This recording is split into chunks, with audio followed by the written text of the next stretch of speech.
Greetings and welcome to another episode of the Planetary Persuader. This one begins with the weekend of the 13th, 14th of May, all the way through the 20th of May. So this is the last real full-on week of Taurus. And by the way, my name is Kozmic Kev and I'm your host for your weekly astro video zine here. So, we have a sun in Taurus. Now this week Venus moves into Taurus.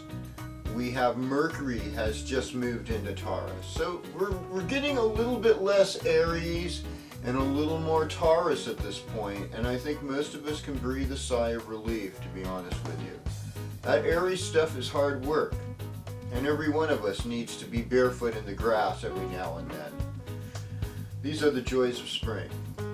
Now, as far as the Aries planets go, well, yeah, we still have Jupiter in Aries, we still have Uranus in Aries. Well, that leads me to talk about Mars and Taurus, and that is, it's a bridge builder. JFK, Amelia Earhart, these are people, Kozmic Kev, these are people with Mars and Taurus. And anybody with Mars and Taurus is working towards building bridges. It's an energy that doesn't, Mars in Taurus, we don't think of it as that strong because we think, okay, look, Taurus is a Venus-ruled sign, so that cancels out some of that Martian aggression. But you don't want to get the bull mad, and if the bull is determined, and part of Mars is our determination energy, what are we determined to do? It'll just see it through, you know what I mean? It's going to go. It'll go from the drive from Texas to Montana, all the way up the Great Plains there. It's going to make it happen. So even Madonna, and I think Michael Jackson also had the Mars and Taurus. Kate Bush. There are ways to look at how we move. And is it going to be towards sustainability? Because really, Taurus in a lot of ways is a sign that rules sustainability, and that's a big issue these days. Now we still have Jupiter and Uranus in Aries and Saturn in Libra, and somehow in somewhat of a loose opposition. And with this opposition, the moon's there, so a lot of times when the moon goes by Saturn this weekend, it makes you feel a little bit depressed, like, I just didn't get done what I wanted to do. Oh, our relationship's not going quite the way I was hoping.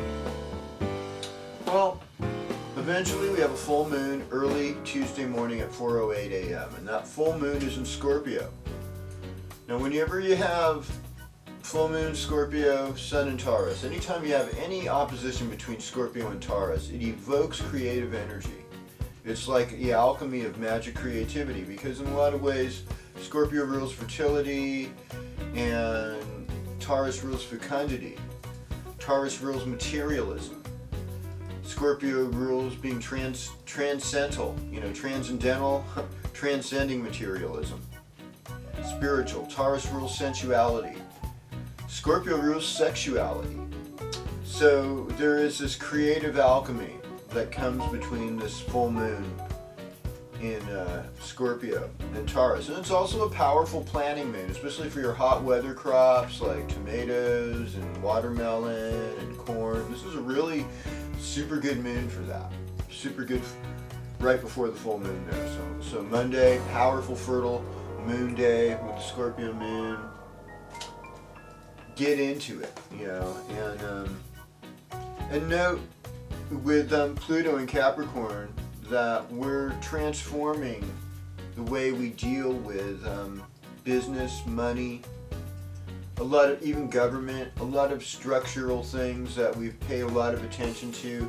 Maybe have gotten too complicated and aren't really worth being a part of so much anymore. And so we're reviewing that. And of course, Neptune and Pisces. There's a need to have an empathy with other people. That we're finding that we're all emotional beings, that we're all imaginative beings, and that we all have deep memories in our DNA. A guy named John Trudell said that, is only 10% of our brain, but the other 90% is our ancestors urging things on. So with that thought, we'll continue on and go into the forecast here.